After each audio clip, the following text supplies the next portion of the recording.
Atheist voter. I represent millions of atheists and non-theists around the country, one of the fastest growing voter blocs. And you said earlier that you want to stand up for religious freedom and all of that. My question is for atheist voters that are looking for somebody that will uphold their rights as Americans and not pander to a certain religious group. I just noticed your recent ad. It mentioned nothing about policy. It mentioned nothing about ideas. And it simply talked about wanting us to follow faith and find God and go to heaven and things like that, which is fine for those people that align with you. My question is, how do you plan on upholding our rights and focusing on non-theists? And you know, because there's talks in our community about you running as pastor-in-chief instead of commander-in-chief. So I'm curious your thoughts. Well, first of all, as I said during my speech, you have a right to believe whatever you want. You have a right to believe in nothing at all. You most certainly have that right. By the way, I'm a Christian. I can't force you to be a Christian. Christianity is a free gift. Mm-hmm. We Christians believe that salvation is a free gift that has to be willfully accepted. I can't force it on you. So you have a right to believe whatever you want, and I congratulate you on believing whatever you want. Right. I'm going to share my faith, especially when I'm asked, because my faith influences who I am in every aspect of my life. First of all, I believe you can't really understand America unless you don't understand. If you don't believe that Judeo-Christian values influenced America, you don't know history. I'm not saying you, I'm just saying in general. This nation was founded on the principle that our rights come from our Creator. If there's no Creator, then where did your rights come from? And so that's why it's important for us to understand that. And we're going to protect the rights of Americans to continue to believe that. We're also going to have a country where no one is forced to violate their conscience, which means no one's going to force you to believe in God. But no one's going to force me to stop talking about God.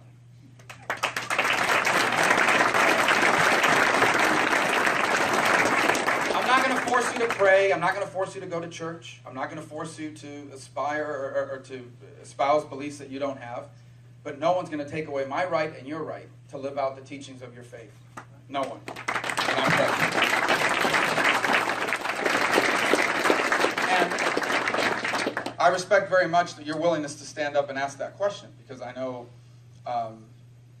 you're in a small minority here of people that share that view that you have. But you have a right to it. That's why it makes it such a great country. I would say this, though. You shouldn't be worried about my faith influencing me. In fact, I think you should hope my faith influences me. Here's why. You know what my faith teaches me? My faith teaches me that I have an obligation to care for the less fortunate. My faith teaches me that I have an obligation to love my neighbor.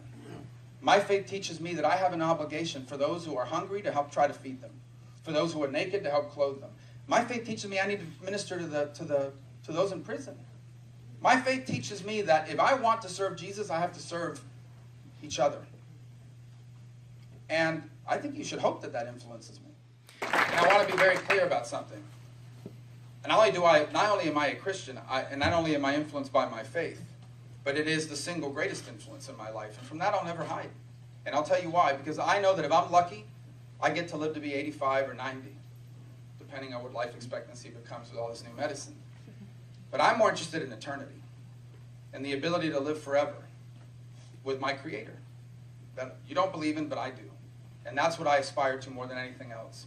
That's why I believe the most important job I have is the job of a father and a husband. More important even than the presidency.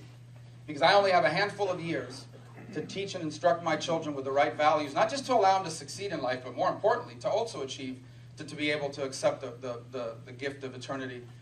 I believe that God, our Creator, became a man. And He came down to earth and lived among us. Suffered like a man would.